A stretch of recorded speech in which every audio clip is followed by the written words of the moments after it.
En 1969, un joven guitarrista de origen mexicano pisó el escenario más mítico de la contracultura, Woodstock, pero nada parecía estar a su favor. Había consumido sustancias, el público apenas sabía quién era y su grupo estaba teniendo una de sus presentaciones más flojas, hasta que llegó el turno de la última canción.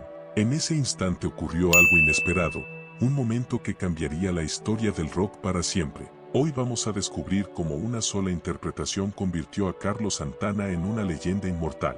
¿Fue cuestión de azar o la prueba de un talento desbordante? Carlos Santana nació el 20 de julio de 1947 en Autlán de Navarro, Jalisco, México. Su padre era violinista de mariachi y fue él quien le puso por primera vez un instrumento entre las manos. A los 5 años ya intentaba arrancar melodías al violín, aunque en su interior latía otro ritmo. En la radio se escuchaban nuevas corrientes, el blues de B.B. King, el rock incendiario de Chuck Berry y Little Richard. Fascinado por esos sonidos, a los 8 años dejó el violín y tomó la guitarra eléctrica. Nunca la volvió a soltar. Esa mezcla de raíces mexicanas y alma blusera se convertiría en la huella que más adelante lo distinguiría en el mundo entero. Durante su adolescencia, la familia se mudó a Tijuana.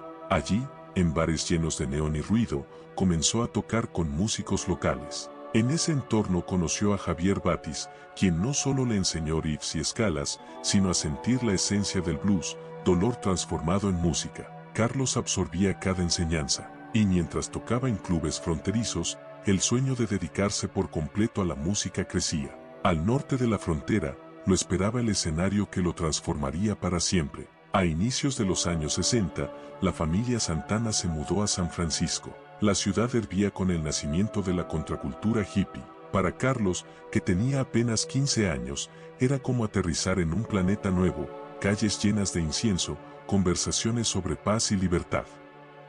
Y música vibrando en cada rincón. Mientras trabajaba lavando platos para sobrevivir, practicaba sin descanso. Caminaba con su guitarra a todos lados y devoraba influencias, desde el soul de Sly Stone hasta el jazz cósmico de John Coltrane. En 1966 llegó su primera gran oportunidad en el mítico Fillmore West, el epicentro psicodélico de San Francisco dirigido por Bill Graham. Una mañana, un guitarrista faltó a su presentación. Carlos, atento, se ofreció como reemplazo. Improvisó todas las canciones frente a un público exigente y dejó a todos en silencio. Graham vio en él un diamante en bruto y decidió apoyarlo. Con ese impulso, formó la Santana Blues Band, junto a Greg Rowley en teclados, Michael Caraballo en la percusión y David Brown en el bajo. Lo suyo no era simple blues ni solo rock, era una mezcla salvaje de ritmos latinos, improvisación y pasión cruda. Pronto dejarían de ser una promesa local para convertirse en una fuerza imparable. En 1969, la banda arrasaba en el Fillmore West,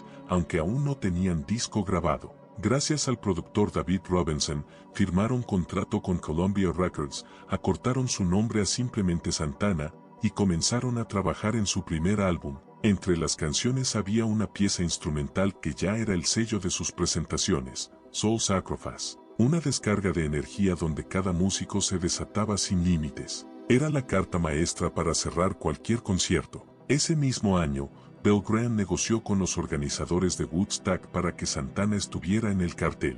Lo curioso, la banda fue incluida sin tener un álbum publicado y sin que nadie fuera de San Francisco los conociera. El 16 de agosto, al mediodía, Santana llegó al festival. Creían que tocarían de madrugada y consumieron algunas sustancias para relajarse. Pero la organización improvisada cambió todo.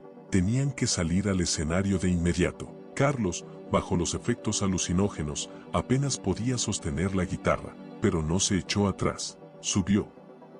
Respiró hondo y dejó que el instinto hablara. Los primeros temas fueron inseguros, pero cuando llegó el turno de Soul Sacrifice, la historia cambió. La batería de Michael Shrieve, con apenas 20 años, explotó como un volcán.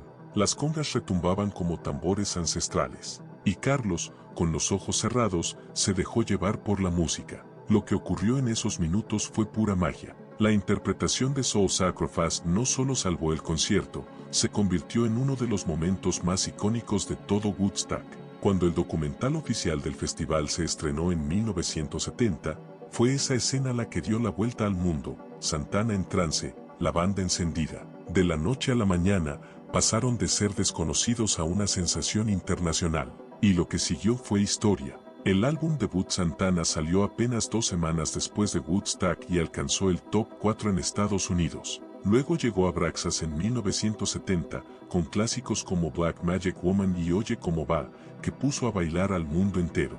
En 1971 lanzaron Santana 3 con otra joya instrumental, Samba Pa' Ti. En solo 2 años, Carlos había pasado de los bares de Tijuana a los escenarios más grandes del planeta, pero con la fama también llegaron los conflictos internos, los excesos y las rupturas. Parte de su banda original se marchó, y con ellos nacería otro grupo legendario, Journey. Carlos, en cambio, buscó refugio en la espiritualidad, exploró el jazz fusión y grabó discos cada vez más introspectivos. Aunque las ventas bajaron, nunca perdió la esencia que lo hacía único.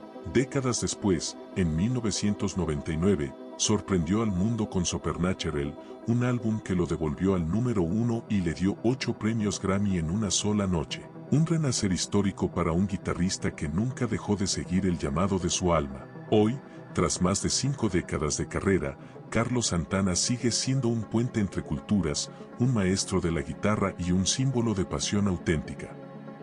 Si alguna vez necesitas recordar por qué amamos la música, basta con escuchar esa guitarra rugiendo en Soul Sacrifice. Y recuerda a Greg Rowley y Neil Schon, los músicos que dejaron a Santana en los 70. Ellos fundaron otra banda que se convertiría en un ícono del rock de los 80, Journey. Haz clic y descubre cómo escribieron su propia leyenda. En otro video.